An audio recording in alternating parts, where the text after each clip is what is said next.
Sa sumunod na eksena, bumalik tayo ng 30 minutes sa nakaraan. Pagpasok nila Suho at ng kanyang mga kaibigan sa Red Gate, ay napakomento siya nang makita niya na isang desert-type dungeon pala ito, kaya nagsasanhi ito ng paglipad ng mga buhangin papalabas ng gate sa kabilang banda. Saad naman ni Beru na nakakaramdam siya ng makapangyarihang mana na nanggagaling sa pyramid na nakikita nila dito, habang si Suho ay nagtaka kung bakit siya nakakakita ng mga bagay na hindi dapat nasa loob ng isang dungeon. Nakakita sila dito ng mga kotse at maski barbed wire fences na mukhang pagmamay-ari ng isang guild dahil may guild mark ito sa katawan. Pinagtataka din ni Suho na bakit may mga ganun doon ang alam niya ay hindi gumagana ang machine sa loob ng dungeons, kaya napakomento si Essel na baka hindi isang dungeon yung lugar na ito, o baka naman daw ay nag-cross through sila papunta sa isang world line kung saan posible yun, kung saan sinabi ni Beru na hindi maaaring mangyari yun. Brinash off naman ni Suho yung issue na yun at sinabi na lang na hanggat nananatili ang original na gate sa Shadow Dungeon, dapat ay wala silang problema dun. Pagkatapos, napagpasyahan niyang tignan nito ng mabilisan, kung saan sumagot si Essel na tama siya dahil mas mabuti na daw bantayan yun. Gamit ang Shadow Key ay pumasok siya sa Shadow Dungeon, at paglabas niya ay tila napatameme sila Essel sa kanyang mukha at napatanong kung kamusta yon. Kung saan nababahala niyang sinabi na naglaho na doon yung gate. Habang nangyayari ito, dumako tayo sa gate na pinasukan nila galing sa Korea, at dito ay nababahala din ang mga recruits nila dahil nagsimulang maglaho yung gate.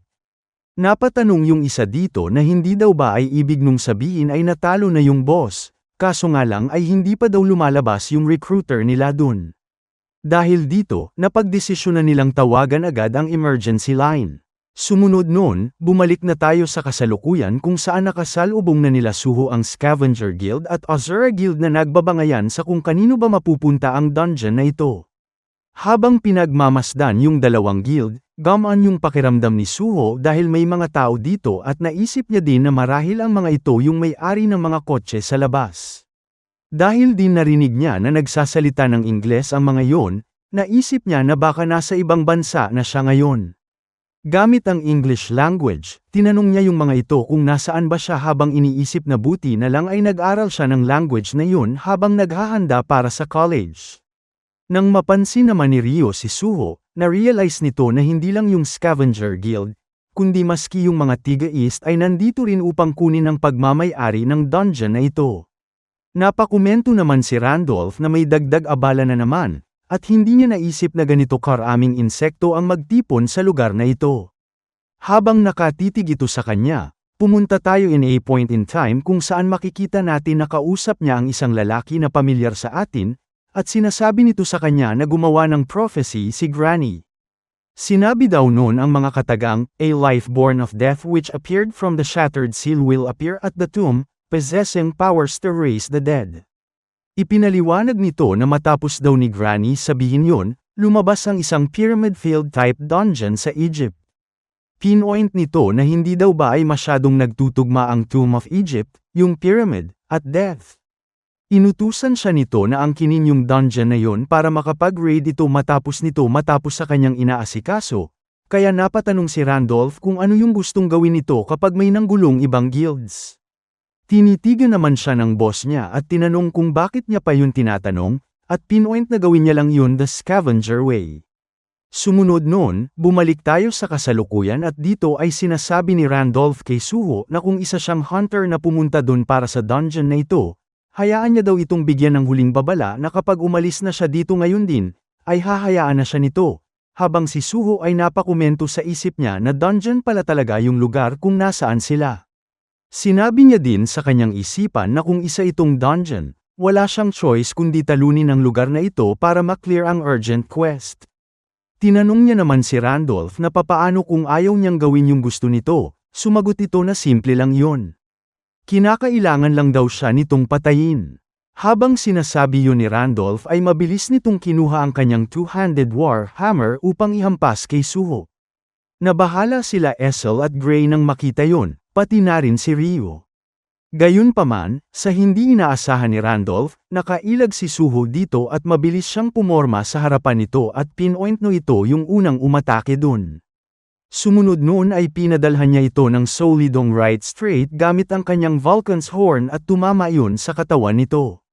Napakomento tuloy si Suho sa isipan niya na hindi niya masabi kung gaano karaming pinsala ang kanyang magagawa dito dahil tumaas na ang kanyang strength.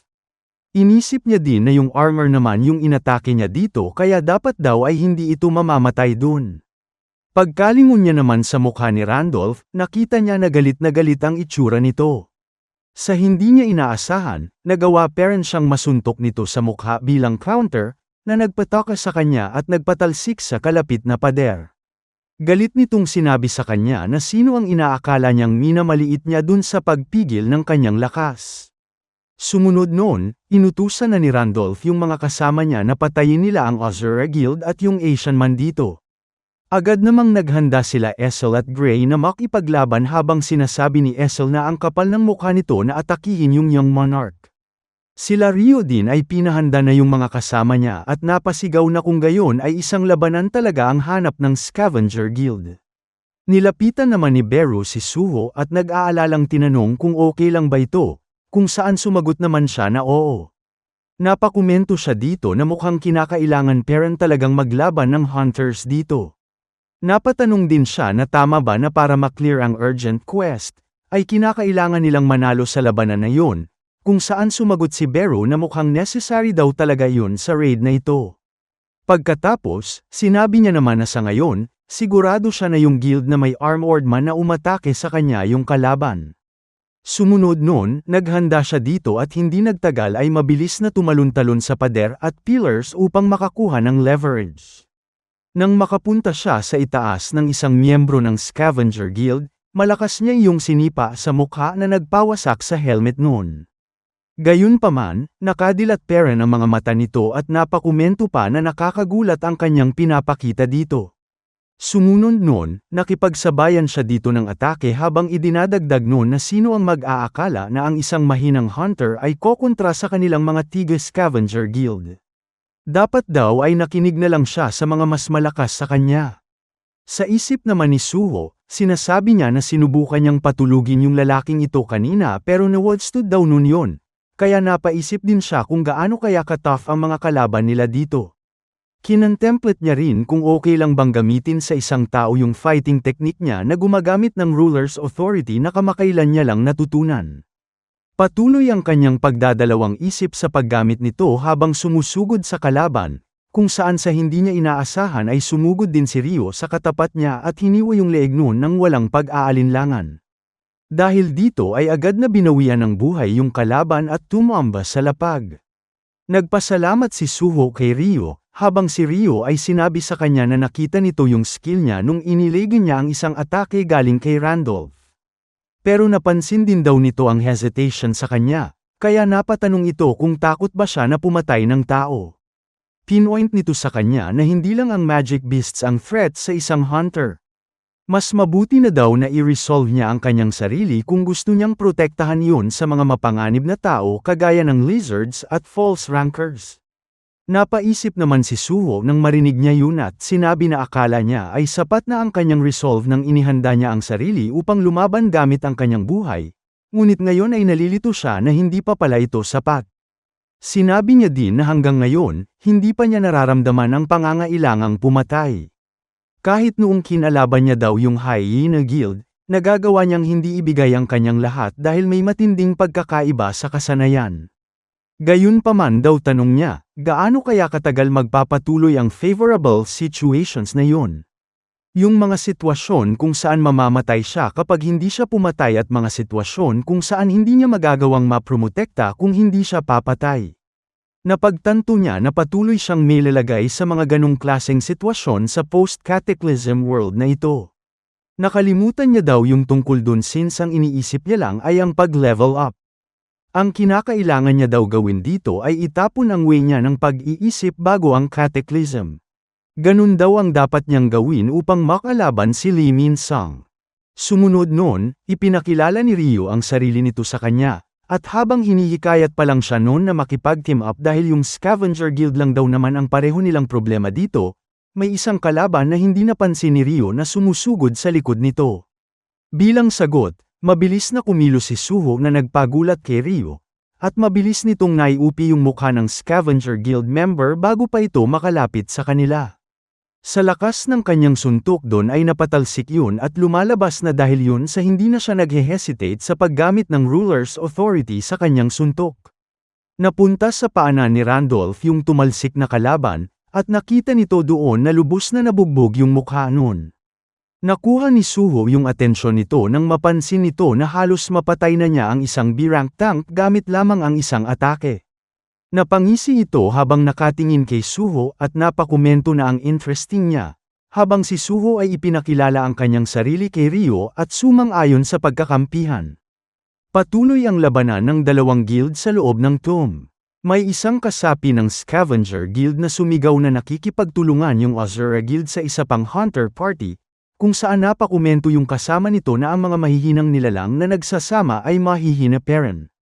Mas malakas daw sila kumpara sa mga yun saad nito at mas marami daw sila dun. Habang ipinapakita naman kay Ryo yung Shadow Key, sinabi ni Suho na they haven't revealed their full strength yet though. Pagkatapos niyang buksan ang Shadow Dungeon Gate, gumamit siya ng Awaken, at ang Giant Arachne at ang mga anak nito na pinatay niya nung nakaraan ay nagsimulang lumabas mula rito, na nagpatakot sa mga kalaban. Nabigla dun si Ryo at hindi makapaniwalang inisip na sa kabila ng martial arts prowess ni Suho, ay isa pala itong summoner, at madami pa daw yung sabay-sabay na active. Pagkatapos nun, pinatunog ni Suho yung mga kamao niya at sinabi na susugod na rin siya dun. Agad naman na tinarget ng Giant Arachne yung mga Tiga Scavenger Guild, kaya napilitan yung mga tank dito na gamitin ang kanilang shield at protektahan ang kanilang sarili. Sa likod ng mga ito, naghanda si Randolph na sumugod at sa isang iglap, mabilis siyang tumalon papunta sa summon ni Suho at gamit lamang ang isang swing ng kanyang Warhammer, madali niya iyong napuksa. Sumigaw siya pagkatapos na marami palang tinatago itong si Suho at ang saya daw ng Nairita naman si Suho dito, habang si Beru ay ipinaliwanag na marahil naging mas mahina nga yung Giant Arachne matapos iyon maging Shadow Soldier, pero para daw matalo ang isang halimaw na nahirapan ang Young Monarch na asikasuhin ng isang hampas ay nakakakuha nga ng atensyon, na nagpakomento din sa kanya na talagang mukhang si Randolph daw yung pinakamalakas sa kanila sa lugar na yon.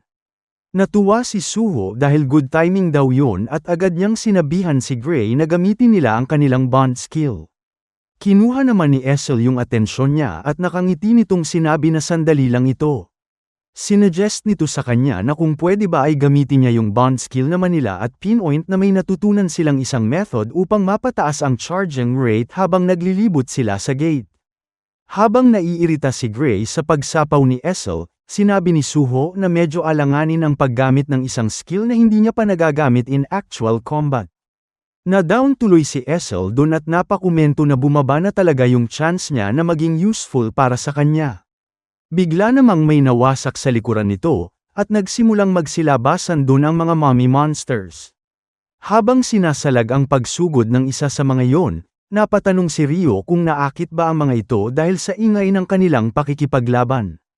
Si Essel naman ay pinaalam sa kanila na nasa entrance din yung mga yon. Napaisip naman si Randolph dito at napakomento na ngayon ay naiintindihan niya na talaga yung prophecy na narinig ng boss niya. Sa isip niya, dineduce niya na kung yung the dead being raised ay tinutukoy ay yung mummies, ibig sabihin ay yung being na tinutukoy din doon ay nasa loob ng dungeon na ito. Ang the being born of death that broke the seal. Dagdag niya na yung utos ng boss niya ay kunin ang ownership ng dungeon, pero dahil umiinit ang kompetisyon ng dalawang guild dito, ang pagkuha na lang daw ng the power to raise the dead na ginasto ng master niya ay mas mainam na daw. Bigla namang nanlisik ang mga mata niya habang pinapanood makipaglaban si Suho, naging reluctant siya sa pag-back off sa puntong ito. Matapos niya yung titigan, pumikit siya ng saglit upang mag-isip.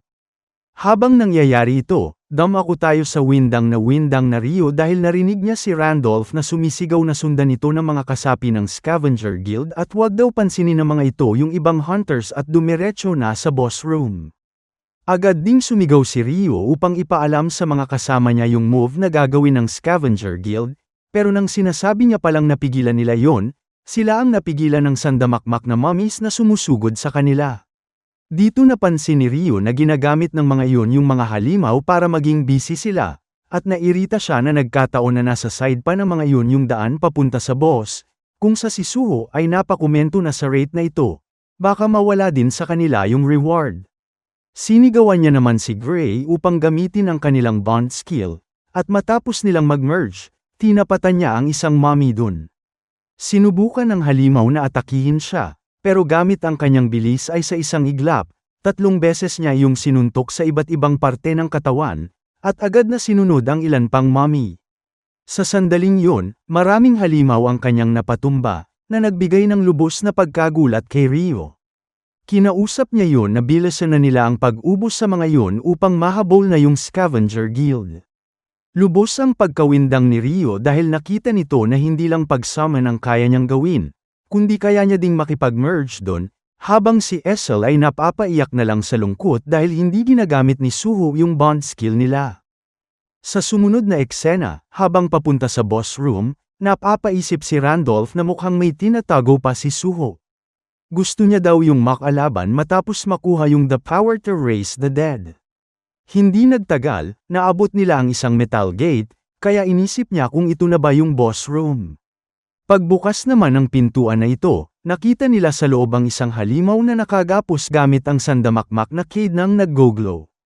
Napakomento yung isang miyembro na mukhang yun yung boss, habang yung isa ay napatanong kung natutulog ba yun. Habang pinagmamasdan naman ito, nagtaka si Randolph kung bakit ito nakagapos. Sinabi daw kasi ng prophecy na lalabas ang the beings that's born of death, matapos mabasag ang seal.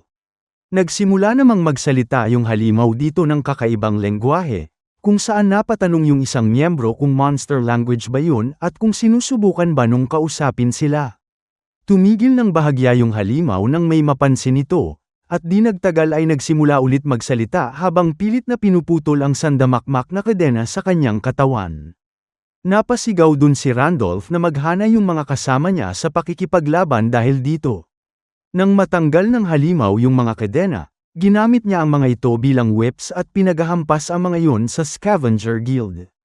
Matapos ang atakeng yun, si Randolph lang ang natira, at nagsimulang maglakad papalapit sa kanya yung halimaw. Kita ang takot sa mukha ni Randolph habang iniisip niya kung papaano nangyari na yung tanks nila, na kilala sa kanilang toughness, ay napatumba matapos lang iswing kung saan-saan ang halimaw na iyon yung mga kadena. Paglapit naman nun sa kanya, iniangat ng halimaw ang magkabilang kamay nito at inexpose ang kanyang buong katawan. Inisip tuloy dito ni Randolph kung sinasabi ba nun na atakihin niya ito. Napakagat siya ng madiin nang ma-realize yun, at sinabi na lahat sila ay minamaliit na lang siya. Dahil sa pagkapikan, ginamit niya ang kanyang skill na Giant's Armor upang i-buff ang kanyang sarili. Matapos iyon, sinubukan niya ng hampasin yung tagiliran ng halimaw na nagsanhi ng malaking shockwave sa kabilang side, pero matapos ang lahat ng iyon, hindi man lang napagalaw kahit kaunti yung halimaw, o maski nagkaroon ng sugat sa katawan. Lalong natakot si Randolph dun dahil walang nagawa yung all-out attack niya. Nagsalitang muli yung halimaw habang naghahandang sumuntok, at si Randolph naman ay nagsimulang manghingi ng sorry sa kanyang master. Sinabi nito na dapat daw ay hinintay niya yun na makapunta dito. Gumawa ng kamao yung halimaw, at gamit ang isang malakas na suntok ay napatalsik nito yung katawan ni Randolph sa may taas ng pintuan ng room at na-obliterate din halos buong abdomen nito. Sumunod noon, pinaintindi sa atin ang sinasabi ng halimaw, at na-disappoint ito na yung unang living being na nakakita sa kanya ay madaling nasira matapos niya paglaruan ng saglit. Brinash off niya lang din naman yun at nag-move on na, at sinabi na mukhang meron pa naman daw ilang living beings na nandoon. Habang papalabas ng room, sinabi niya dito na tara't magsaya sila dun. Sa sumunod na eksena, bumalik tayo kay Suho, at dito ay binibigyan niya ng solidong sipa ang isang mommy, na nagpawasak sa mukha nun. Napakomento siya sa kanyang isipan na hindi nauubos ang mga ito, at naisip niya na kung gayon, gagamitan niya na lang ito ng shadow extraction. Gayunpaman, nang gawin niya yun, lumabas ang notification na nagsasabi na hindi pwedeng ma-extract ang old souls. Nagtaka tuloy siya doon at naalala na hindi niya rin yun pwedeng gamitin sa demons, kaya napakomento siya na mas marami pa palang restrictions yung skill na ito kesa sa inaakala niya. Bigla namang yumanig yung lapag na kinatatayuan nila, at nagsimula yung Mavasak, na nagpagulat sa mga hunters. Lumabas dun ang higanteng centipede monsters, na nagpabahala sa mga nandito dahil hindi pa nga daw sila natatapos sa mummies. Nagsimulang sumugod yung mga halimaw na ito sa hunters, at gamit ang kanya-kanyang bilis ay inilega nila ang mga ito. Mabilis namang kumilos si Essel dito, at sinubukan niyang tusukin ang isa sa mga centipedes ng kanyang spear, pero dumulas lang ang kanyang atake dun. Sinabi niya na hindi gumagana yung mga atake niya dahil tough daw yung mga ito. Tinawag naman ni Ryo si Suho at pinpoint na ang pagiging overrun ng monsters kagaya ng sitwasyon nila ay masama. Sobrang peace daw ito sa Scavenger Guild matapos nakawin ng mga yon yung right sa isang failed type dungeon, pero sa tingin niya daw ay dapat na silang mag-retreat dito, kung saan sumang-ayon naman si Suho na mukha nga. Sa isip ni Suho, sinabi niya na sinabi ng urgent quest na i-resolve ang cause ng dimensional crack, pero hindi daw certain na yung Scavenger Guild, na sinusubukang patumbahin yung boss, ay hahayaan siyang i-clear yung quest na yon. Napatanong tuloy siya sa kanyang sarili kung talaga bang okay lang na mag-back out ng ganito. Hindi naman nagtagal, dumating na sa area nila yung boss. Pagkaapak pa lang nito sa lapag ay nakaramdam na agad si Ryo ng immense danger, na nagpalingon doon sa halimaw. Napansin din nito na yung pinanggalingan ng halimaw na yun ay yung dinaanan ng Scavenger Guild kanina, at nabahala ito na meron na namang dadagdag sa problema nila. Sa sitwasyon naman ni Suho, sinabi niya dito na baka dahil ito sa pagtaas ng kanyang sense stat pagkatapos mag-level up, pero definitely daw ay nararamdaman niya ang pambihirang halimaw na ito na may red name na The Prisoner of the Tomb, Amet, ay isang calamity na hindi kagaya ng ibang naramdaman niya. Habang lumalapit sa kanila yung boss, bigla nitong sinabi ang mga katagang disappear, na nagsanhi ng pag-twitch ng katawan ng mummies dun.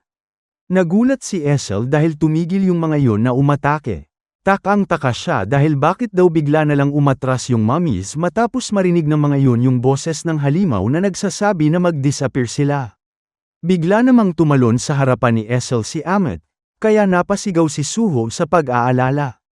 Kinausap ni Amet si Essel at pinpoint na monster language yung naririnig nito sa kanya, kaya tinanong niya din kung naiintindihan niya ba yung mga salita nito. Kung saan sumang-ayon si Essel at ipinakilala niya ang kanyang sarili bilang isang member ng demon race. Natawa naman si Amet doon at sinabi na yung tanging nakikita niya lang daw araw-araw ay yung mga patay na nagkukulang ng intelligence, at bugs strewn about the desert. Sobrang tagal na daw since may nakaharap siyang individual na nakakausap niya.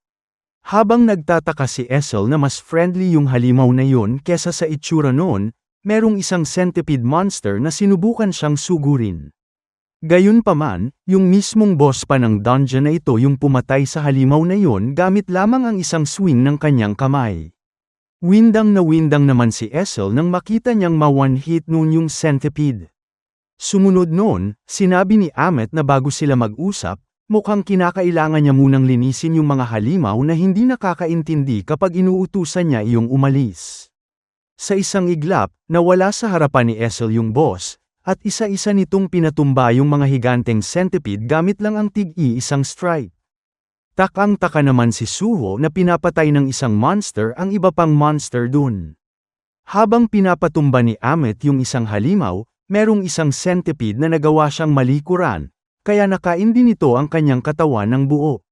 Gayunpaman, paulit-ulit niyang inatake yung insides ng halimaw na ito, at hindi nagatagal ay madali niyang napasabog yung mukha noon gamit ang kanyang attacks. Nagkomento din ito habang tumutulo sa kanyang mukha ang dugo ng mga yon na kinamumuhian niya ang bugs. Kita ang pagkagulat at pagtataka sa mukha ni Ryo at ng kanyang guildmates dito, at napatanong ito kung bakit nandito ang isang halimaw na sa sobrang lakas ay kayang pumatay ng hindi mabilang na centipede monsters sa isang kisap mata. Definitely naman daw na yung failed type dungeon na ito ay C-to-B rank according sa investigation. Pagkatapos ubusin ni Amet yung mga halimaw, sinabi nito na mukhang meron pang nilalang doon na hindi kayang makipag-communicate sa kanya. Naghanda ito at sa isang swiftly move, napunta ito sa tabi ni Ryo habang nakahandang umatake at sinasabi na mamatay na sila dun. Nagawa namang makareact ni Rio at sinubukan nitong aipangsalag ang kanyang dalawang espada, habang si Essel ay napasigaw sa pagkabahala. Sa kabutihang palad, sumugod dun si Suho at gamit ang kanyang fist na imbued ng ruler's authority, sinuntok niya sa mukha yung sumusugod na boss. Napatanong itong si Suho kung ano yung meron sa sense of values ng halimaw na ito dahil gusto sila nitong patayin ng dahil lang sa hindi nila kayang makipag-communicate sa kanya. Naintriga naman si Amet na merong isang human na kayang magsalita ng kanyang lengguwahe. Brinang up nito yung sinabi ni Suho na values, at pinpoint niya na kahit kailan ay hindi niya yun inisip. Pagkatapos, pumorma ito at malakas na sinipa si Suho bilang counter, at sa sobrang lakas nun ay nagsanhi yun ng pagtalsik ng rubble kina Rio at sa mga kasama nito. Lumagapak naman si Suho sa pader na nagsanhi ng pagkawasak nun at pagsuka niya ng dugo. Napasigaw at napaiyak sa sobrang pag-aalala si Essel nang makita niya ito, at agad ding humarap kay Amet at tinawag yung bastard habang sinasabi na ang lakas ng loob nito gawin yun sa young monarch, kaya napatanong yung halimaw kung kumpanyo niya ba yun. Not much of an apology naman ika nito, pero hindi daw siya nito papatayin. Kung miyembro daw si Essel ng Demon Race, ay dapat marami siyang alam tungkol dito. Mas maigi na daw kung marirelieve niya ang curiosity nito. Tinanong ni Amet kay Essel kung tapos na ba yung war sa pagitan ng Shadow Monarch at ng iba pang monarch, at kung tapos na daw yun ay sino daw ang nanalo. Napakomento naman si Essel sa isip niya kung ano yung meron sa halimaw na ito at nagtaka siya kung bakit nito alam yung tungkol sa war between the monarchs. Habang nakasandal ang walang malay na Suho sa pader, tinanong ulit siya ni Amet kung wala ba siyang balak sumagot dun, at kung gayon daw, ay it can't be helped na. Kita rin dito na wala nang malay si Gray at si Beru ay sinusubukang gisingin si Suho. Dagdag ng boss and whether it be monsters na hindi kayang maintindihan ang kanyang language o isang demon na tumatangging sagutin siya, kung hindi nila kayang mag-converse, ay pare-pareho lang daw silang lahat sa paningin niya. Iniangat ni Amet ang kanyang paa at naghanda itong padalhan ng foot stomp si Essel habang sinasabi na mamatay na ito. Tila bumalik naman ng bahagya ang malay ni Su, at gamit ang kanyang natitirang lakas, hirap niyang kinuha ang kanyang reward na status recovery. Nagsimulang mag-regenerate ang kanyang katawan kaya napalingon yung halimaw sa kanya. Nag-stretch ang siya dito habang sinasabi na buti na lang ay hindi niya ginalaw ang kanyang quest rewards. Sumunod noon ay sinabi niya sa halimaw na kung ang tinutukoy nito ay yung Great War sa pagitan ng monarchs, ay meron daw siyang narinig na iilan tungkol dun. Pinpoint nito na ang lahat ng monarchs ay namatay sa mga kamay ng Shadow Monarch. Nakuha niya yung interest ni Amet at napatanong yun kung totoo ba yun, habang si Essel ay windang na windang sa kanyang ginawa. Ang ibig niya daw bang sabihin tanong ni Amet ay habang trapped ito sa lugar na yun, ang war between the monarchs ay natapos na, kung saan sumang-ayon siya dun. Iniisip niya dito na kung nagtatanong yung halimaw na ito tungkol sa war between the monarchs, ay marahil isa rin itong monarch's kin.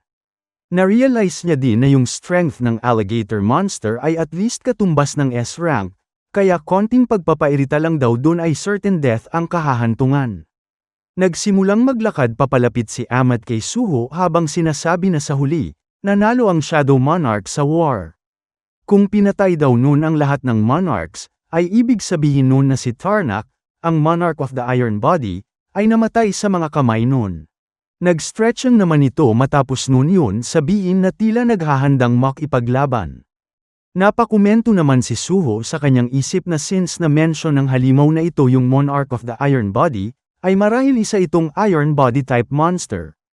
Habang iniisip niya palang na kapag nalaman nun kung sino ba yung tatay niya ay aatakihin siya nito, agad na siyang sinubukang apakan nito, na nagpabahala kay Essel. Nawasak yung lapag dahil sa lakas ng stomp ng boss na ito, pero buti na lang ay may sapat na bilis si Suho upang mag-dash out sa AoE nun at makailag. Nabibigla niyang tinanong kung ano yung ginagawa ni Amet dito, kaya sinabi ng halimaw na given kung gaano siya kabagal mag-respond, sigurado daw ay nag-iisip siya ng kasinungalingan.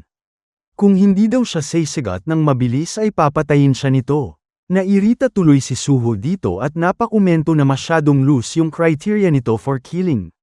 Sumunod noon, tinanong siya ulit ni Ammit kung namatay ba sa mga kamay ng Shadow Monarch ang Monarch of the Iron Body, kung saan mabilis na siya ang umuo dito at sinabi na pinatay nun ang lahat ng Monarch, habang iniisip kung magwawala ba yung halimaw na ito dahil dun. Nabigla naman siya sa naging reaksyon ni Ammit nang sabihin noon na kaya naman pala hindi na pumunta yung Monarch na yun para hanapin siya. Tila tuwang-tuwa yung halimaw dito nang sabihin pa nito na napunta na pala yung Monarch of the Iron Body sa Hell, at mukhang kinakailangan niya daw pasalamatan yung Shadow Monarch para dito.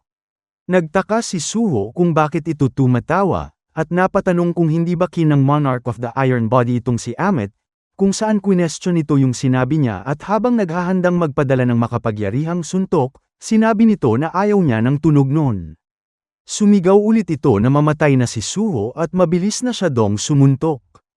Gayunpaman, biglang may kumabit sa kanyang broken handcuffs na bagong chains, na pumihil sa pag-atake nito.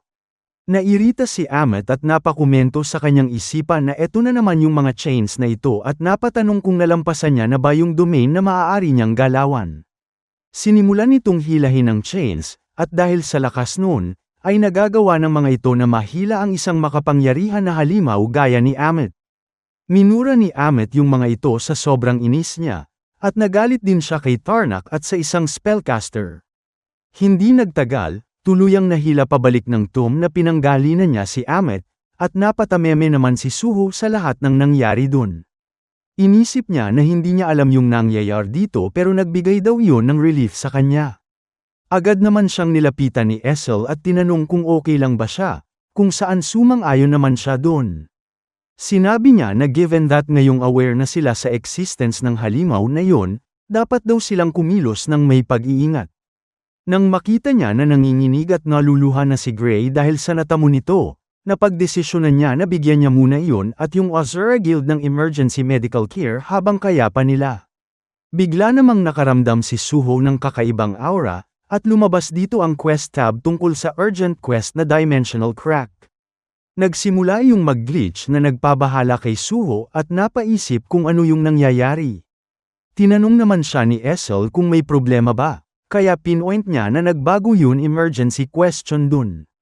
Ngayon daw ay kinakailangan niya ng palayain ang Heir of the Iron Body na si Ammit sa pyramid na ito. Nang mabasa niya naman yun ay nagtaka siya dito. Sumunod noon, pagpasok nila sa koridor na nilabasa ni Ammit, nakita nila yung mga walang buhay na katawan ng Scavenger Guild, na nagpakomento sa kanya na dito pala sila na-annihilate ni Ammit. Pagdating nila sa harapan ng halimaw, nagkomento ito na hindi ito makapaniwala na pumunta siya dun para hanapin ito, at inamin ito na may guts siya dahil dun. Ipinaliwanag niya naman na pumunta siya dahil gusto niyang magkaroon ng maayos na usapan kasama siya, na nagpatanong kay Ammit na hindi daw ba ay nag-usap na sila kanina, kaya sinabi niya na hindi niya yun masasabing isang conversation dahil sinusubukan siya nitong patayin. Ganun daw ba ika ni Ammit, at pinpoint nito na ayon kasi yung lahat ng natutunan niya kay Tarnak. Kung magrereklamo daw siya ay ipadala niya daw ito sa nabubulok na katawan nun. Napaisip tuloy si Suho na mukhang biyolente nga si Ammit pero parang tinitignan daw nito ang isang honest child. Hindi daw siya makapaniwala na kinakailangan niyang i-recruit ang ganitong klaseng individual. Napakomento siya na mukhang hindi gusto ni Ammit yung Monarch of the Iron Body, at napatanong kung pwede ba nito yun sabihin. Nagtaka naman si Ammit na pumunta siya dun dahil curious siya tungkol dito of all things. Since yun lang daw yung pastime nito dahil chain up siya, ay sasabihin niya na yun. Ipinakilala nito ang kanyang sarili at sinabi na ginawa siya ng Monarch of the Iron Body na si Tarnak, at isang spellcaster bago siya iwan ang mga yun sa tomb na ito. Nagtaka si Suho kung tama ba yung narinig niyang yung Monarch of the Iron Body at isang spellcaster ang gumawa nun sa kanya. Kaya sinabi ni Ammit na tama siya, na kung saan yung Dolwo daw na yun ay ginawang ganito ang isang normal man. Inabando na daw siya sa tomb na ito na punong-puno ng dead, at habang nakatali ng infernal chains na ito. Tinanong ni Suho kung hindi niya ba kayang putulin yung chains na yun, kaya sinabi ni Ammit na gawa ang chains na yun gamit ang magic. Kahit na maputol niya daw yun at kapag masyado siyang lumayo sa tomb, lalabas muli ang mga yun. Nang dahil daw sa chains na ito ay kahit kailan hindi niya pa napasok ang depths ng tomb na ito. Galit niya namang sinabi na hinding-hindi niya mapapatawad si Tarnak at yung spellcaster na nag-decide na tormentin siya sa ganitong paraan. Inisip naman ni Suho na sinasabi ng content ng quest na palayain si Amet, kaya kinakailangan niya daw matanggal yung chains na yun na binabind si Amet one way or another. Napatanong siya sa sarili niya kung papaano niya tatanggalin yung chains kung patuloy yung nagre-reapper. Kung yung gagawin lang daw doon ay paghila sa stakes na nasa pader ay sigurado siya na ginawa na iyon ni Amet. May na-realize naman siya nang mapansin niya yung stakes, kaya agad niyang tinanong si Amet kung nasa tomb na daw ba yung mga halimaw kanina nung sinil siya dito, kung saan sumang-ayon ito. Kung gayon daw ba ay tanong niya na hindi ito yung master ng dungeon na ito, kung saan pinpoint ni Amet na hindi siya yung master ng lugar na ito. Sumunod noon ay tinanong niya kung nakakita na ba siya dito ng isang room na may malaking steel door, kaya sinabi ni Amet na ang tanging alam niya lang na kwarto ay ang kung nasaan sila, dahil hindi niya pa na-explore ang depths ng tomb na ito dahil sa chains. Tinanong naman siya nito kung bakit niya ba ito binobombard ng mga question na yon. Napaisip si Suho na ang odd nam iyan daw noon. Wala naman daw sanang problema kung hahayaan si Amet na mag-roam around sa loob ng dungeon. Kaya bakit daw ginawa ng spellcaster na nagre-reappear yung chains matapos maabot ni Amet ang isang set distance dun? Nag-isip siya ng theory dito, at para ma-confirm kung tama ito, tinanong niya si Amet kung pinalaya niya ba ito ay makikinig daw ba ito sa request niya, kung saan tinanong nun kung sinasabi niya ba ay palalayain niya ito. Kahit anong gawin niya pa daw dong paraan at kapag nagawa niya talagang mapalaya ito, gagawin daw nito ang kahit anong sasabihin niya. Tinanong din ito kung sinasabi niya ba na papatayin niya yung spellcaster kahit hindi niya alam kung nasaan yon, o marahil nakahanap siya ng isang method para ma-lift ang chain spell. Pinutol din ito yung chains at seryoso ding tinanong kung nang ahas daw siyang magsalita ng mga ganong salita bilang katuwaan, aware din daw ba siya kung ano yung mangyayari sa kanya. Nabahala si Eseldon, habang si Suho ay sinabi na makinig lang muna si Amet sa kanya bago ito gumawa ng desisyon. Sinabi niya dito na papabagsakin niya yung dungeon na ito, na nagpakuha ng atensyon ni Amet. Pinpoint niya na sinabi nito na hindi nito kayang pumasok sa depths ng dungeon na ito dahil sa chains, kaya kung according daw yun sa intentions ng spellcaster, ay hindi daw ba ibig sabihin noon ay concerned yun tungkol sa kanya na pwede niyang patayin yung dungeon master. Kaya kung mag-collapse daw yung dungeon matapos yung dungeon master, ano daw sa tingin ni Amet yung mangyayari sa stakes ng chains matapos mawala yung purpose ng mga yon? Kung hindi na daw mapagsisilbihan ng stakes yung purpose noon, ay hindi daw ba ay mawawala na ng meaning yung chains na yun dagdag niya? Napaisip naman ng saglit si Amet dito, at hindi nagtagal ay napakomento na ang entertaining ng idea na yon. Sa sumunod na eksena, pumasok na si Suho sa mas malalim na parte ng dungeon, habang si Beru ay naiwan sa tabi ni Amet. Maluha-luha nitong tinanong kung bakit niya pinili yung uncivilized reptile na ito na maging kampi niya instead sa kanya. Kaya sinabi ni Amet sa kanya na tigilan niya ang pag-akto na parang isang fruit fly. Nabwisit naman dun si Beru at tinanong kung gusto ba nitong mamatay sa mga kamay ng kanyang original body. Pero brinish off lang yun ni Amet at sinabi na sino ang makakapagsabi na yung child pala na yun ay yung anak ng Shadow Monarch. Tumayo siya dito at tinitigan yung mas malalim na parte ng dungeon, at sinimulan niyang ipaliwanag na hanggang dito na lang ang pwede niyang puntahan sa loob ng tomb. Matagal-tagal na din daw yung oras na lumipas since pumunta na si Suho sa loob. Kapag nabigo daw yun sa pagpatay ng dungeon master ay nangangahulugan yun ng failure, at kapag nag-collapse daw yung dungeon pero hindi siya na-release sa kanyang chains, ay ibig sabihin daw nun ay failure rin. Gayunpaman daw, for whatever reason, naramdaman niya yung conviction sa boses noon ni Suho kanina na kapag napalaya siya nito doon ay papakinggan niya ito. Napaisip siya dito ng saglit, at inalala si Tarnak. Kinausap niya yun sa kanyang isipan na claim daw noon na ang physical strength ay true strength at ginawa siya noon. Pero sinabi niya na maski yung beings na mas mahina pa sa kanila ay kayang magmukhang malalaki. Dito niya ipinakita ang tiwala niya kay Suho sa pagsabi na kung itong kid yung pupunta doon, baka magawa daw talaga noon na mapalaya siya sa lugar na ito. Sumunod noon, dumako tayo sa sitwasyon ni Suho kung saan pinatumba niya dito ang isang higanteng humanoid golem sa pamamagitan ng pagpapatalsik ng ulo noon sa katawan nito. Huminga siyang malalim pagkatapos noon, habang si Essel ay nakhandang backupan siya. Napakomento siya dito na isa na lang yung natitira sa kwartong ito habang nakatingin sa isang nilalang na nakaupo sa throne sa tuktok ng mataas na hagdan. Inilapit tayo sa nilalang na ito, at lumalabas na isa itong red-named monster na may pangalan na The Tomb's Warden, Sheikah. Bigla namang lumipat ang eksena in a point in time bago pumunta sila Suho sa tomb ni Sheikah. At dito ay sinusubukan nilang papasukin si Amet sa Shadow Dungeon, pero as expected anya ni Suho na pinipigilan pa rin yun ng chains.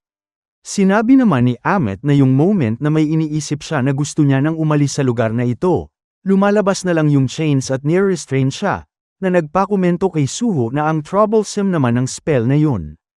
Dagdag niya na well, it's not like inisip niya naman daw na gag-ana yung plano na ito, at sinusubukan niya lang daw na kumpirmahin yun. Sumunod noon, ipinaliwanag niya na meron silang dalawang bagay sa kanilang plano na dapat muna nilang gawin. Ang una ay kinakailangan muna nilang matalo ni Essel yung boss monster at mapakolapse yung dungeon. Once natapos na daw yun, gagawin na nila yung pangalawang task, at ayon ay ang matanggal ang function ng chains kapag nasira na yung pillars. Pagkatapos noon, makakalaya na daw si Amet sa chains, at sasama na siya kay Beru at sa kanila, and then ay papasok sila sa Shadow Dungeon para makaalis sa collapsing dungeon na ito. Tinanong naman ni Amet kung mabaigo daw sila sa alinman sa dalawang task, mabibigo na daw ba ang buong plano na ito, kaya sinabi ni Suho na meron naman siyang backup plan kung mangyari man yun. Sinabi naman ni Amet na kalimutan niya na yon dahil whatever happens, mas mabuti na daw na matrap siya sa lugar na ito. Sa sumunod na eksena, bumalik na tayo sa kasalukuyan kung saan naghahanda ng magpadala ng atake si Sheikah, Kila, Suho at Essel. Gamit ang hawak-hawak nitong orb, kinontrol nito ang sand na maging sand serpents at mabilis na pinadala iyon sa ating bida. Sumugod din si Suho upang tapatan ang ataking ito, at nang makakasalubong niya na ito, mabilis niya yung pinaghihiwa gamit ang kanyang galing sa espada. Gayunpaman, mabilis na nagre-regenerate ang mga ito, na nagpabahala sa kanya. Nagkomento siya dito sa kanyang isipan na hindi siya makalapit sa Tomb's Warden na ito dahil sa sand. Siyang daw na pula yung kulay ng pangalan nito, at least daw ay A-rank ang lakas nito. Sa rate daw na yun, mauubusan siya ng mana bago niya pa matapos ang labanang ito. Kinakailangan niya na daw matapos ito as soon as he can. Sa side, naghanda naman si Essel at umanggulo ito, at agad na ibinato ang kanyang spear papunta kay Sheikah.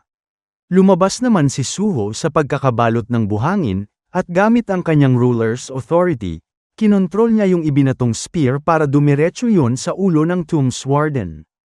Kaso nga lang, madali lang nahawi ng boss ang atake na yon. Habang tumatakbo naman, sinigawan ni Suho si Essel na gamitin nila ang bond skill, kung saan masayang sumang-ayon si Essel dun at napaisip na sa wakas ay gagawin na nila iyon. Sinimulan niya ang pag-imit ng isang makapangyarihang orb, at ipinaliwanag niya na ang charging requirement ng bond skill na natutunan niya habang nagroram sa gates kasama ang Young Monarch ay kapag nakapatay siya ng monsters, ma-absorb niya ang kanilang souls at ang charging rate ng bond skill ay mag-increase. Habang naglalabas siya ng red and black energy beam, pinapante niya yung aura na inilalabas nun papunta sa mga kamao ni Suho. Mabilis naman na sumugod si Suho habang imbued ang kanyang kamao ng bond skill nila ni Essel at pumunta siya sa may gilid ni Sheikah. Sa sitwasyon naman ni Essel, naubos agad ang kanyang energy matapos niya yung gamitin kaya napahandusay siya sa lapag. Nang hihina niyang inisip na ang naipakita niya lang sa Young Monarch ay yung pathetic side niya so far. Sana daw ay makatulong ang kanyang bond skill na matalo yung boss monster na yun. Sinubukan namang sabayan ni Sheikah si Suho gamit ang sarili niyang kamao dito. Nag-pop up naman yung tab dito na nagpapakita ng bond skill nila Essel at Suho na Demon Blast na may charge amount of 67%, kung saan kapag ginamit daw nila ito ay makakatanggap siya ng energy of the Descendant of White Flames na hahayaan siyang makapag-discharge ng powerful blast. Habang pasugad sa kalaban, inisip ni Suho na ibibigay niya ang lahat sa atake na ito.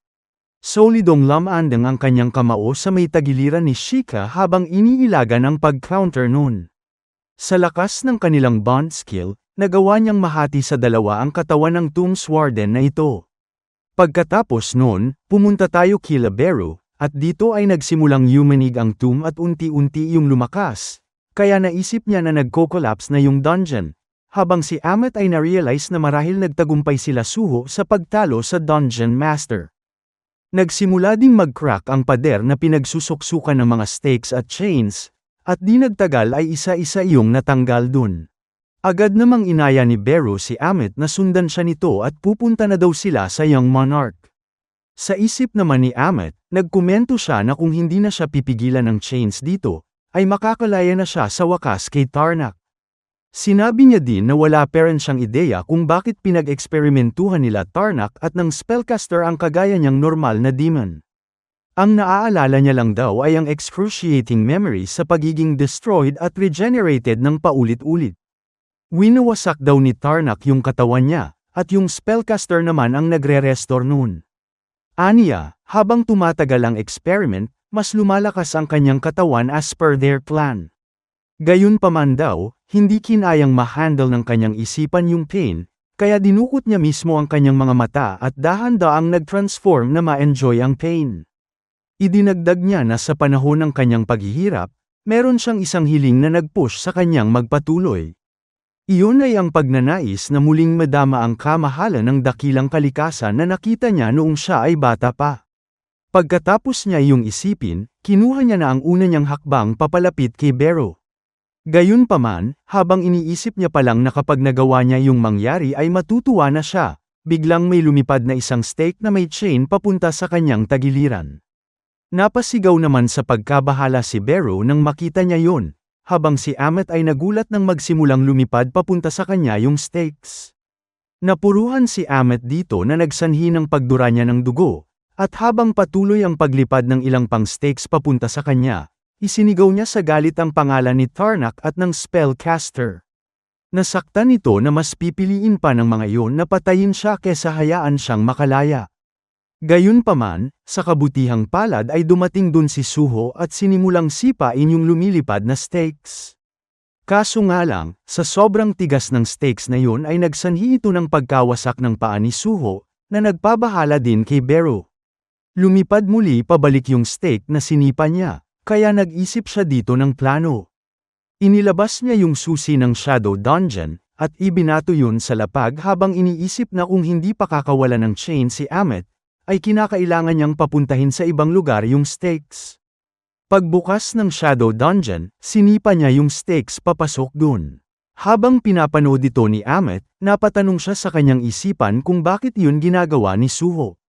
Ano daw ba yung gusto nito nang sobra napupunta siya as far na maging duguan para sa kanya? Habang pinapapunta ang stakes sa Shadow Dungeon, napakomento si Suho sa kanyang isipan na hindi na ito matiis ng kanyang mga buto. Sa hindi niya inaasahan, bigla siyang tinulungan ni Amet sa pagre-redirect ng mga yun papasok sa Shadow Dungeon kahit na naghihingalo na ito. Sinabi nito sa kanya na ngayon ay naiintindihan na nito kung bakit natalo si Tarnak at ang lahat ng Monarch sa Shadow Monarch. Nanlaki ang mga mata ni Suho nang marinig niya yun, habang si Amet ay sinabi na tama daw ba na ang kinakailangan lang nilang gawin dito ay papuntahin yung stake sa loob ng gate na yun. Kahit na patuloy ang pagtulo ng dugo sa kanyang tagiliran at bibig, inanyayahan niya si Suho na ilagay nila ang final struggle nila nang magkasama sa task na ito. Pumorma silang dalawa at naghandang i-redirect ang lahat ng stakes, habang si Amet ay napapasigaw ng Young Monarch. Nang papalapit na sa kanila yung mga ito, biglang lumipat ang eksena. Makalipas ang ilang sandali, ipinakita sa atin ang walang malay na Essel. Hindi naman nagtagal, damilat na siya dito, at ang una niyang nakita ay si Beru na nagtatanong kung gising na ba siya. Agad niya namang napansin na pinadala siya ni Suho sa Shadow Dungeon dahil naubusan siya ng energy, kaya napatanong siya kung kamusta na yun ngayon at ano na daw yung nangyari kay Amet. Pinatahimik naman siya ni Beru at sinabi na wag siyang maingay dahil nagpapahinga daw yung dalawang yun sa kasalukuyan. Paglingon niya, nakita niya sila Suho na nagbigay ng tuwa sa kanyang mukha. Habang nakatingin dun, masaya niyang sinabi na nagtagumpay yun. Sumunod noon, ipinakita sa atin na magkasamang nagpapahinga sa isang tabi si Suho at si Amet, at lumabas dito ang alert tab na na-recruit na ni Suho ang Heir of the Iron Body bilang teammate niya. Lumabas din dito ang alert na natapos niya na yung urgent quest na Dimensional Crack, nag-level up siya, at dumating din ang quest rewards as usual. Pagkatapos nun, bigla tayong lumipat ng eksena at napunta tayo sa isang office ng isang lalaki. Tinitignan nito yung information ni Jinwoo sa isang tablet, at napakomento ito sa kanyang isipan na may something na nagsimula nang maglaho din yung hunter na ito. Nagsimula daw muling magsilabasan ang hunters at gates. Salamat daw sa memories ng previous world na ibinigay sa kanya ni Jinwoo, mabilis niyang nagawang ma-set up ang Hunter Association at matanggal ang chaos of the Great Cataclysm. Sinabi niya dito na yung existence ng Stardust ay nangangahulugan na merong something na hindi nangyari sa dating mundo ay nangyayari sa kasalukuyan.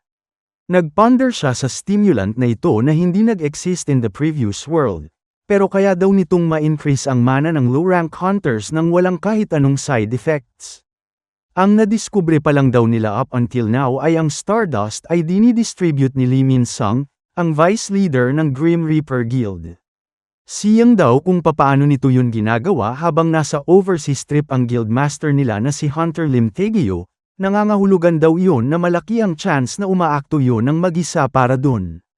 Duda daw siya na si Min-sung ay isang taong may kakayahan sa ganitong antas ng distribution sa nakaraang mundo, kaya may pakiramdam siya na may salarin sa likod nito. Bigla namang nagring yung phone ng lalaking ito, at nang sagutin niya yun ay napakomento siya na sobrang rare ng pagkakataon na tumawag yung lalaking ito sa kanya, at tinawag niya pa yung sir. Nagpaumani naman yung lalaking ito sa biglaang pagtawag, at tinawag pa siya nitong association leader. Sinabi niya naman na pwede siya nitong contact in anytime at pinoint na malaki ang naitulong nito sa Hunter Association nung formation years pa lang nila. Lumalabas na si Jinho yung tumatawag dun, at nababahala nitong sinabi na tinatawagan niya yung lalaki dahil kinakailangan niya ng tulong ng Hunter Association, na nagpataka sa lalaki. Pinoint niya na yung pamangkin niya ay nag-awaken bilang isang hunter, at sa tingin niya daw ngayon ay natrap yun sa isang gate. Di nagtagal, na-reveal na si Jin Chol pala yung kausap ni Jinho nang magmakaawa itong tulungan yon. Tinanong naman ni Jin Chol na ang ibig sabihin niya ba sa pamangkin niya ay si Suho, at nakita natin dito ang lubos din itong pag-aalala ng mabalitaan yon. Sa sumunod na eksena, makikita natin si Ryo at ibang kasapi ng Azura Guild na nasa loob ng isa sa mga vehicles sa labas ng tomb.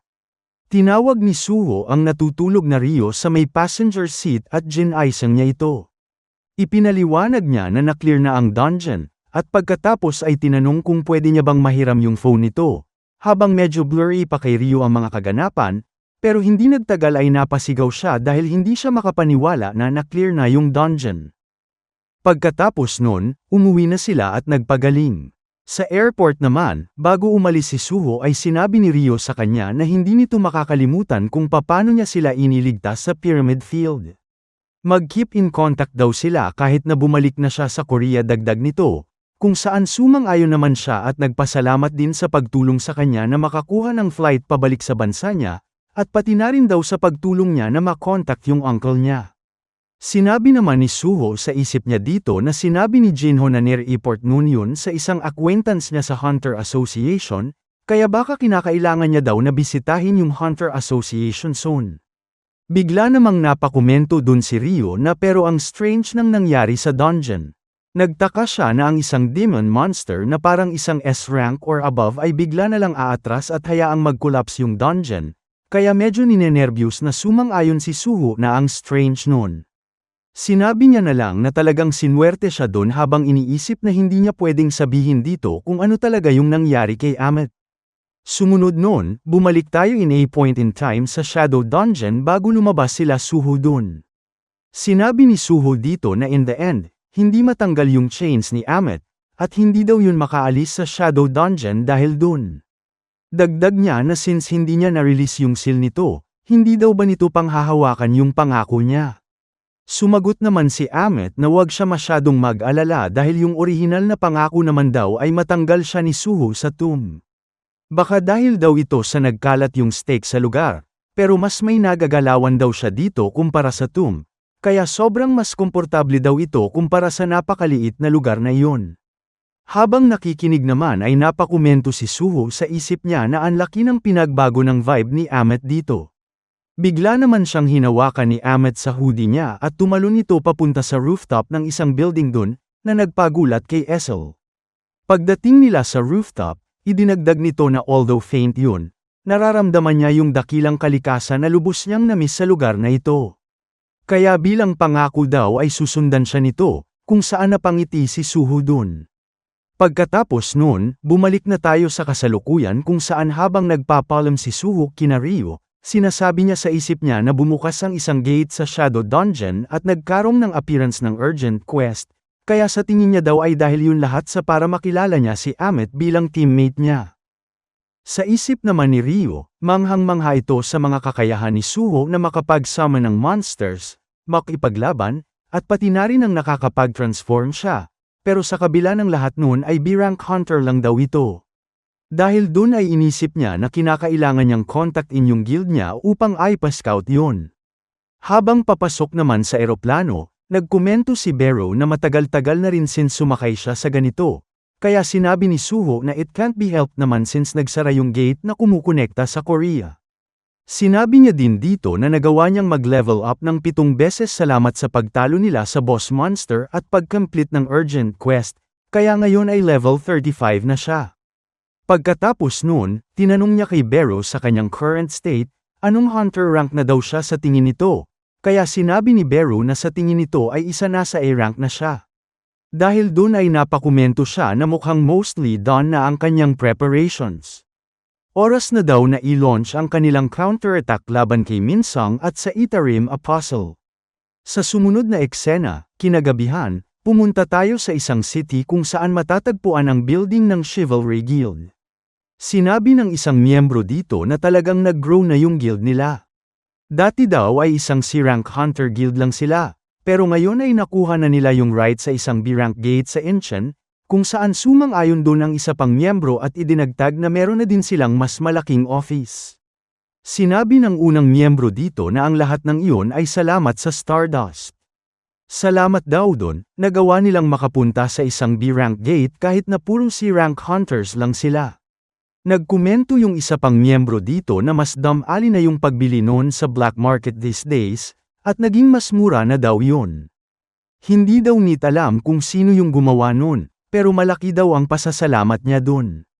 Napatanong naman yung isa pang miyembro na ganun daw ba kaganda talaga yun dahil pakiramdam niya ay may something off tungkol dun.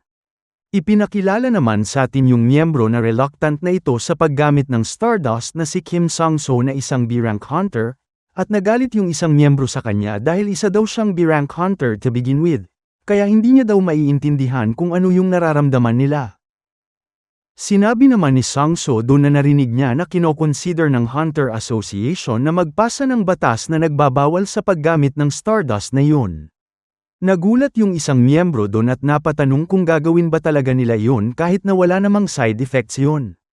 Hindi daw ba ay better kung pwede yung magamit ng hunters upang makapagpasara ng mas maraming gate? Sabi naman ng isa na sobrang frustrating noon since wala naman daw ginagawa ang mga yon para sa mga low-rank guilds kagaya nila. Sumagot dun si Sang-so na wala naman siyang magagawa dun kahit na mag-complain sila sa kanya. May dumating naman sa office nila, kaya napalingon sila dun ng may nagtatakang mukha, at paglingon nila ay nakita nila si Outer Worlder kasama ang dalawa nitong subordinate. Sinabi ni Outer Worlder sa mga kasama niya na ito ang Chivalry Guild. Tinanong din ito sa mga miyembro dun kung sila ba yung guild na may right sa gate na lumabas sa Incheon. Nagtaka naman si Sang-so sa appearance nito na bata, at tinanong kung ano yung pinunta ng batang ito sa kanila, kung saan sinabi ni Outer Worlder na ibigay nila sa kanya yung gate, na nagpataka muli dito. Dahil dun, bigla niyang kinontrol yung mga kasama nito sa guild at seryoso nitong inulit na ibigay nito sa kanya yung gate. Tinawag naman siya ng isa sa mga kinontrol niya na apostle at sinabi na gagawin nila ang kanyang mga utos, habang si Sang-so ay nabigla at nababahalang tinanong kung anong klaseng joke yung ginagawa ng mga ito dun. Napatanong siya kung bakit sila biglang tumayo dun at yumuko sa batang ito, habang yung Outer Worlder ay napakomento na mukhang merong hunters dun na hindi nag-consume ng Stardust, at sinabi na perfect yung sitwasyong ito. Pinpoint nito sa mga nandoon na simula ngayon, wala sa kanila ang allowed na gamitin ang kanilang sight o hearing, kaya pumikit yung mga kinontrol niya dito at tinakpan din ang kanilang mga tenga. Baalang-bahala si Sangso dito na tinanong kung bakit nila sinusunod yung utos ng batang yon, habang yung Outer Worlder ay sinasabi na ginusto niyang makipag-usap sa ibang humans beside sa asshole na tinutukoy niya, na baka si Mingsu. Ipinaliwanag nito na yung creator nila ay hinihiling na ma-possess ang right sa world without a master, kaya nandito daw siya sa Earth para i-fulfill ang wishes nun. Natatakot naman na tinanong ni Sangso kung ano yung pinagsasabi niya dun habang hinahawakan nito ang kanyang katana. Habang siya ay idinadagdag na pero matapos pumunta dito, nagkaroon siya ng ilang mga tanong. Pinpoint niya na ang creations ay beings na ginawa para gawin ang wishes ng kanilang creator. Pero silang humans daw ay nakuha ang ibang purposes at kumikilos base sa kanilang sariling will. Kaya napatanong ito kung ano yung wishes ng kanilang creator ang fino-fulfill nila dun. Inilabas ni Sangso yung katana niya at isinigaw kung ano yung tinutukoy nitong creator at i-revert na daw nito yung mga kasama niya doon sa normal. Tinanong din nito kung some kind of cult religion ba yun at pinpoint na marahil isang bata nga daw yung Outer Worlder, pero hindi niya daw hahayaang gawin nito ang gusto nito kung patuloy itong mangpa-prank. Inansheet naman ng Outer Worlder yung espada ng kasama niya doon at seryosong question yung tanong ni Sangso na cult ba sila, na nagbigay ng kilabot sa buong katawan nun. Nagsimula siyang magpalabas ng pambihirang aura habang galit na tinatanong kung nilapastangan nito ang kanyang creator. Ginamitan niya ng amplify yung hawak niyang espada, habang si Sangso ay sinubukan ng sumugod dahil sa kaba at takot. Gayunpaman, gamit lang ang isang swing ng amplified blade, nagawang mahiwa ng patayo ni Outworlder ang B-rank hunter na ito.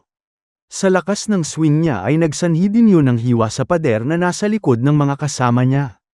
Tumama naman sa ulo ng isang miyembro yung nabat-iwang espada ni Sangso. Matapos iyon, seryosong tinitigan ng Outer Worlder ang walang buhay na katawan ni Sangso, at binitiwan niya na din yung hawak niyang espada. Sumunod noon, sinabi niya sa mga kinontrol niya na pinapayagan niya na ulit silang makakita at makarinig, at inutusan niya na ang mga ito na linisin yung lugar na iyon. Paglabas naman nila sa office, sinalubong sila ng mga nababahalang miyembro ng guild dahil sa ingay na kanilang ginawa at napatanong pa ang mga ito kung may hunter na naman ba na ng wasak ng lugar na iyon.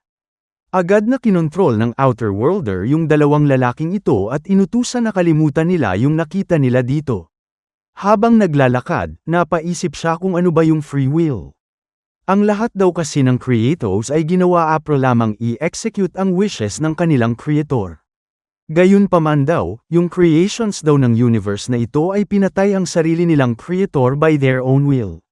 Sumunod noon, pinasok na niya kasama ang kanyang army of controlled humans yung gate sa Incheon, at dito ay pinandown nila yung boss monster doon na mukhang bull.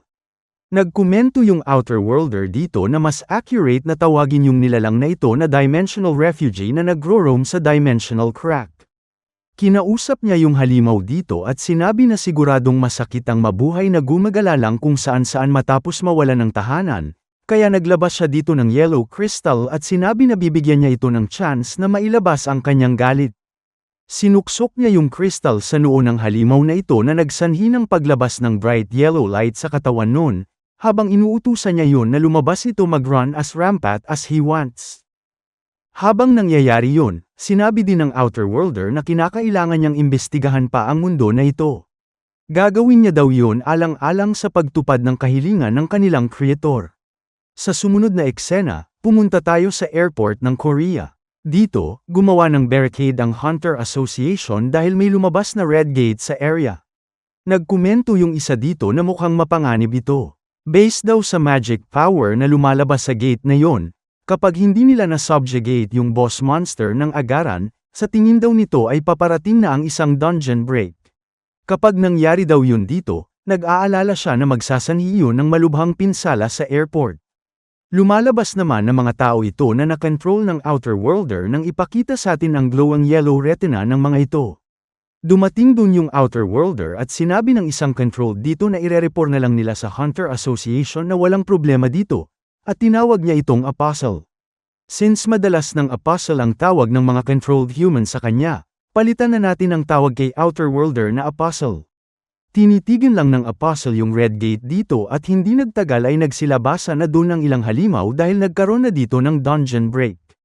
Sumunod noon, ipinaliwanag naman sa atin ng Apostle kung ano ang creations.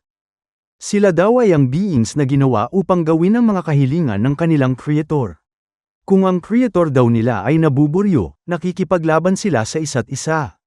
Kung may gusto naman daw yung Creator nila, gagawin nila ang kahit ano para maialay yun dun. Ayun daw ang rason ng existence nilang creations. Pero isang araw daw, ang Creator nila, si God, ay sinabi na isa sa mga kauri niya sa ibang dimensyon ay namatay.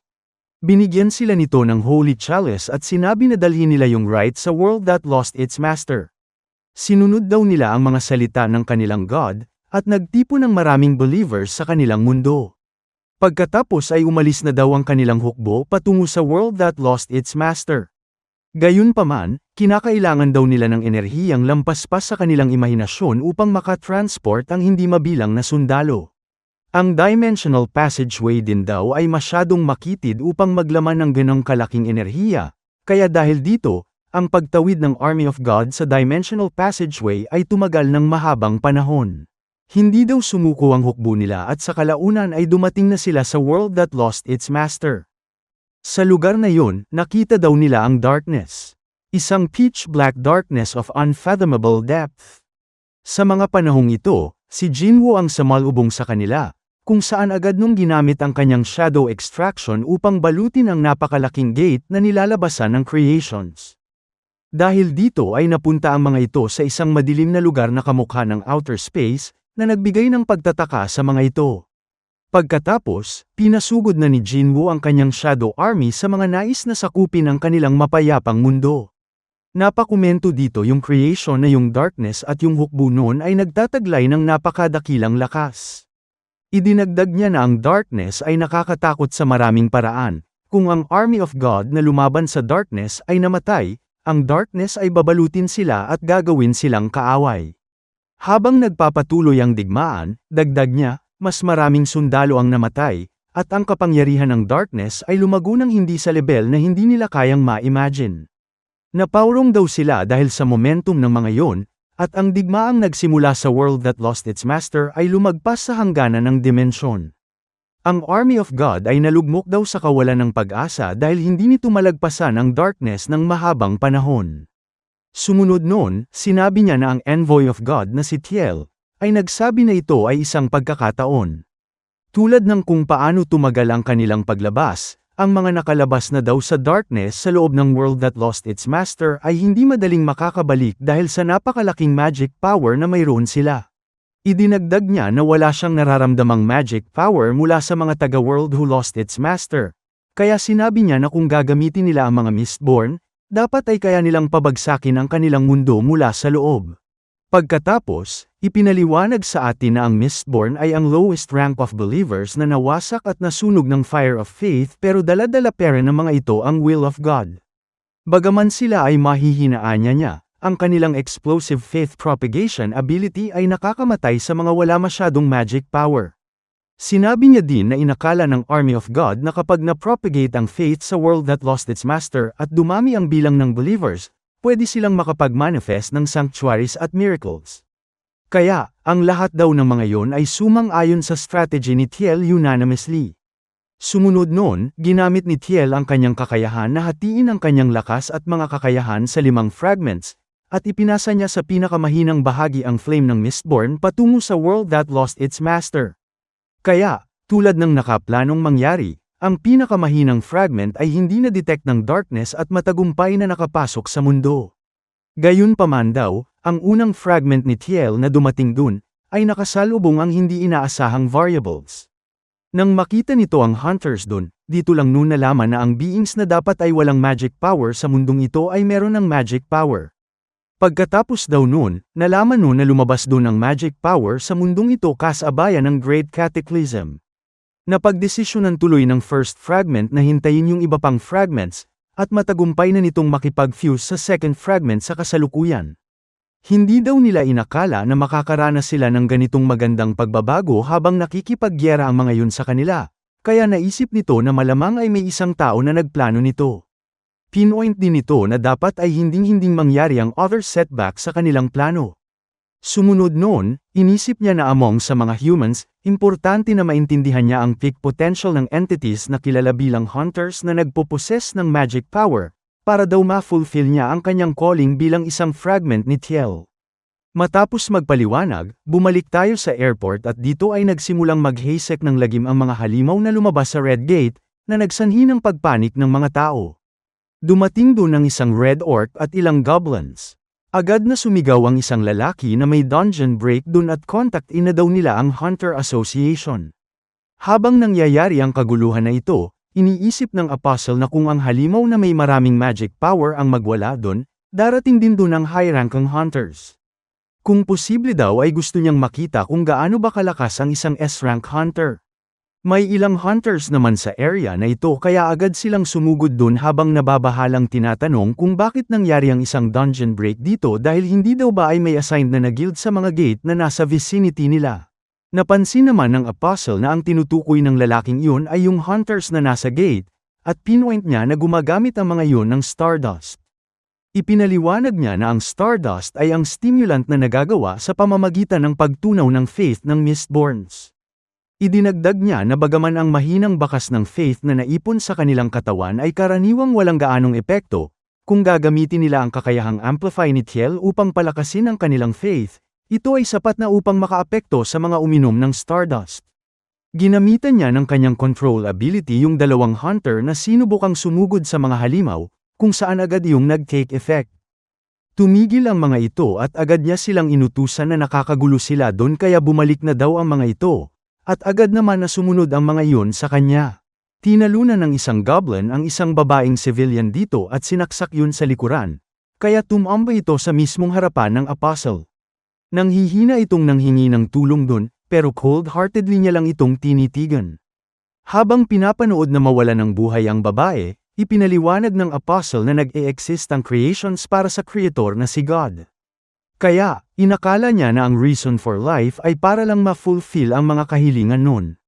Gayunpaman, napapatanong siya kung bakit may mga pagnanais ang humans o ang creations na yun na tanging ang creator lang ang meron. Sa tingin daw ba ng mga mahihinang humans na ito na superior ang mga ito kesa sa kanila? Habang tumatakbo naman ang isang lalaking civilian, may nakasalubong itong kalmadong nakatayo sa daan.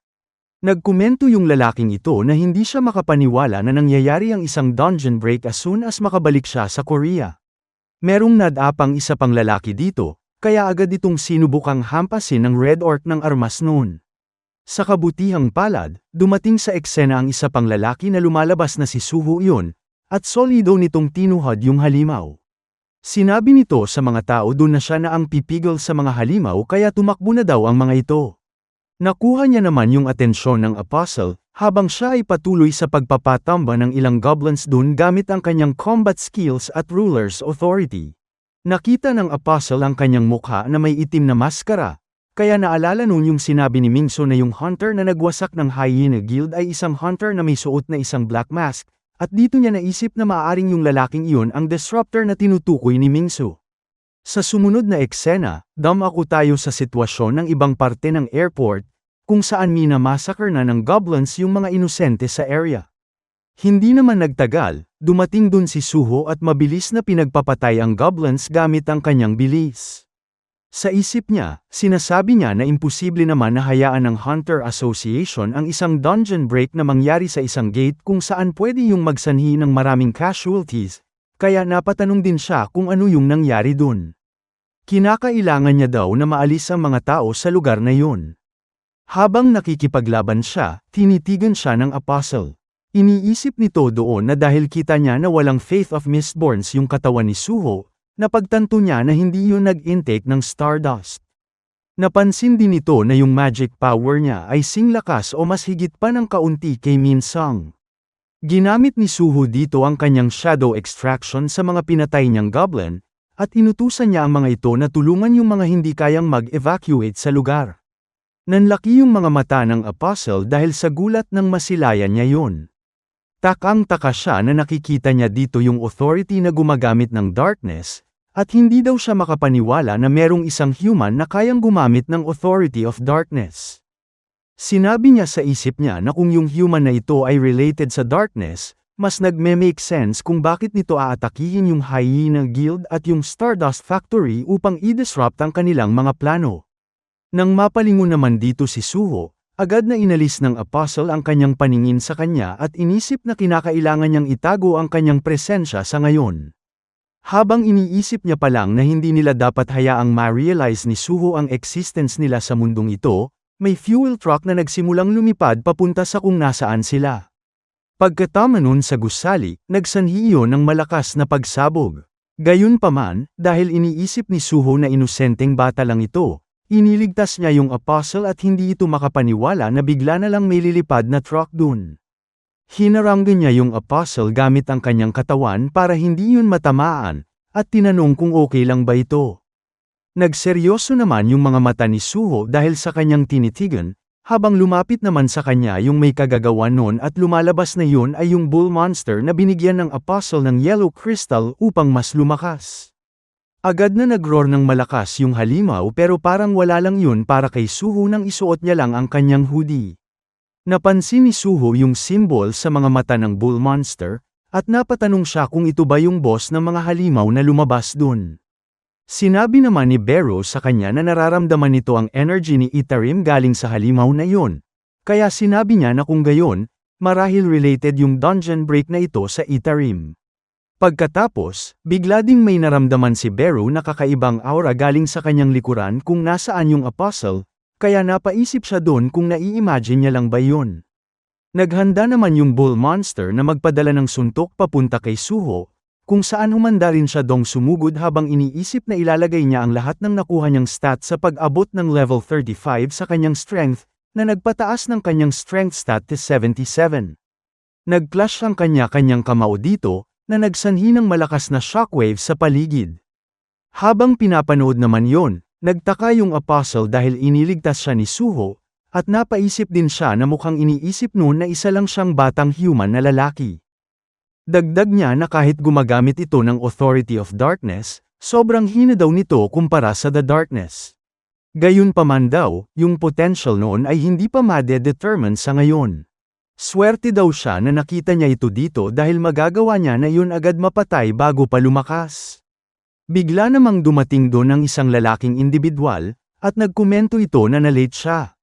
Habang kinokontrol nito yung apoy sa paligid, sinabi din nito na tapusin na nila ito ng mabilis. Nagsimulang magsiliparan yung apoy dito at pumalibot yun sa mga natitirang small monsters sa area, na nagpagulat at nagpakuha ng atensyon ng Apostle. Maski si Suho ay nagtaka sa pagkilos ng mga apoy dun. Matapos mapapalibot ng lalaking ito yung mga apoy sa mga halimaw, isinara niya ang kanyang kamay, na nagsanhi ng pag-shoot ng mabilis ng mga iyon papunta sa katawan ng mga kalaban. Windang na windang si Suho nang makita niya na bigla na lang lumabas ang fireballs doon at nagsimulang atakihin ang mga halimaw. Ang hirap daw paniwalaan na sobrang daming halimaw ang namatay sa isang saglit na iyon. Nang alalahanin niya yung hunter na nagko-control ng apoy, hindi rin nagtagal ay napatanong siya sa kanyang sarili kung si Hunter Choi Jong-in, na isang S-rank hunter, ang dumating dun. Napangisi naman si Jong-in nang makita nito yung higanteng bull monster na natiis ang kanyang atake, at napakomento siya na ang tibay ng katawan nun. Dahil dun ay napagdesisyonan niyan gumamit ng mas malakas na atake, kung saan matapos niyang ipagdikit ang kanyang mga kamay na parang pumalakpak, dahan-dahan niyang hinayla pabalik ang kanyang kanang kamay. Hindi nagtagal, gamit ang kanyang flame, gumawa siya dito ng bow at arrow, at itinapat iyon sa halimaw. Sinubukan naman ng halimaw na sumugod sa kanya ng mabilis, pero bago pa yun makalapit, pinadalhan niya yun ng flame arrow na solidong tumama sa bibig nun at nagsanhi ng pagtalsik nun ng malayo sa gusali papunta sa tabing body of water. Pagkatapos, kinontrol na ni Jong-in yung nagkalat na apoy sa paligid at mabilis niyang inabsorb ang mga yun habang sinasabi na with that, naasikaso na ang sitwasyon. Manghang-mangha yung mga tao sa kanya at as expected daw yun sa tinatawag nilang human weapon, habang siya ay napapakaway at nagpapasalamat sa mga ito. Pagkatapos, lumingon siya sa isang gilid dahil sa tingin niya ay may napansin daw siyang bata dun. Lumalabas naman na nagtago si Suho sa isang wasak na pader, habang si Jong-in ay nagtataka kung bakit niya gagawin na umalis na lang agad matapos niyang makipaglaban hanggang sa dumating siya nang hindi tumatanggap ng kahit anong credit. Napakomento naman si Suho sa kanyang isipan na buti na lang ay dumating iyon. Sinabi niya din na hindi niya pwedeng hayaang ma-expose ang kanyang identity, kaya kinakailangan niya ng makalayo sa lugar na ito for now. Pinoint niya din na laging kumikilos ng palihim at walang nakakaalam yung Itarim, kaya hindi daw siya makapaniwala na inatake nito ang mga civilian sa isang lugar na maraming tao. Napatanong tuloy siya sa kanyang sarili kung may pinaplano ba ang mga yon. Lumipas ang oras at kinagabihan, makikita natin yung apostle na pinagmamasdan ang city galing sa kanyang kwarto. Nagsimula namang lumabas sa kanyang likuran ang isang maliit na gate at unti-unti itong lumiwanag. Paglingon niya ay tinawag niya itong third fragment at sinabi na nandito na pala yun, kung saan tinawag naman siya ng third fragment na second fragment at sinabi na matagal-tagal na rin ang huli nilang pagkikita. Pagkatapos, sinabi ng apostle na bago niya ibigay yung katawan nito dito, bibigyan niya muna ito ng simpleng briefing. Ipinaliwanag niya sa third fragment na sa mga tao, ang mga nabubuhay na organismo ng mundong ito, may mga nilalang na nagtataglay ng kapangyarihang mahika na tinatawag na mga hunter. Bukod dito, sinabi niya na sa mga hunter, may mga nilalang na kilala bilang S-rank na nagtataglay ng napakalaking dami ng kapangyarihang mahika, at kailangan nilang mag-ingat sa kanila. Meron din daw isang variable sa mundong ito at kinakailangan daw nilang alisin yun. Pinatigil naman siya doon ng third fragment at sinabi na titignan na lang nito yung mga alaala ng katawan na yun pagkatapos nito yung makuha para sa iba pang detalye. Natapos niya naman na daw ang kanyang duties at ia-absorb na daw siya nito gaya ng napagplanuhan. Tila ba nagseryoso yung mga mata ng second fragment dito, kaya napatanong yung third fragment kung may problema ba, kung saan sumagot siya na wala naman yun at iiwan niya na lang dito yung iba dun. Pagkatapos, napatanong siya kung nakakaramdam ba siya dito ng kalungkutan na maglalaho na siya sa mundong ito dahil merong bagong personality ang papalit sa kanya dun. Gayunpaman, sinabi niya na lang na wala na siyang magagawa dun dahil matapos ang lahat, ang pagtupad daw sa kalooban ng God nila ay ang pangunahing prioridad sa mundong ito. Sinimulan niyang tanggapin yung third fragment sa kanyang katawan kaya nag-glow na yon ng red light. Habang ginagawa niya yon, iniisip niya na lang na ang lahat ng ito ay para sa Great Creator. Niyakap niya yung third fragment at pagkatapos nun pumasok sa katawan niya, nag-imit sila ng nakakasilaw na glow na bumalot sa buong silid. Pagkatapos nun, unti-unting naglaho yung ilaw, at nag-appear ang kanilang katawan ng mas matangkad na parang tumangkit at tumanda yung katawan nila habang naglalabas yun ng pula at yellow na aura. Nang makita naman ng third fragment sa memory nila yung tinutukoy ng second fragment na variable, napakomento siya na hindi niya ini-expect na magkakaroon dito ng isang being na kayang gumamit ng kaparehong authority kay Darkness. Sinabi niya din na mali ang huling desisyon ng second fragment doon dahil isang kasiyangan daw kapag inalis nila yon. Sumunod noon, ipinakita na dito ang mas mature na itsura ng apostle, at idinagdag nito na dahil kapag ginawa nilang full lower yung variable na yun, ay magagawa rin nilang makontrol ang maski mga patay.